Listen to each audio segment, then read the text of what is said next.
ഒരു ഉരുളി വെച്ച് എണ്ണ ഒഴിച്ച് അതിലേക്ക് നമുക്ക് പൊട്ടുവെള്ളം ഇട്ട് കൊടുക്കാം. നിലക്കടല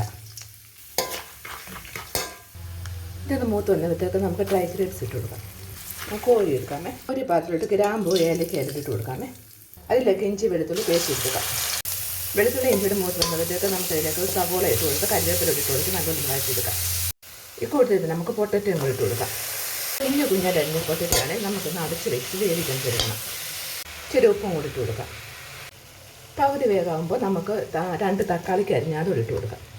ഇതിലൊക്കെ 1 ടേബിൾ സ്പൂൺ മുളക് പൊടിയ, സ്വല്പം മഞ്ഞൾപ്പൊടി, ഗരം മസാല, കുരുമുളക് പൊടി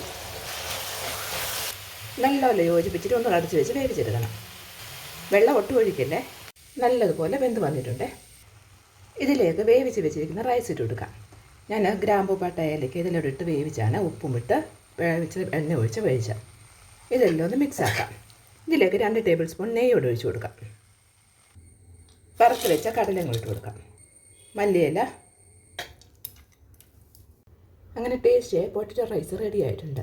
ഇഷ്ടപ്പെട്ട ലൈക്ക് ചെയ്യാനും ഷെയർ ചെയ്യാനും സബ്സ്ക്രൈബ് ചെയ്ത് സപ്പോർട്ട് ചെയ്യാനും മറക്കല്ലേ.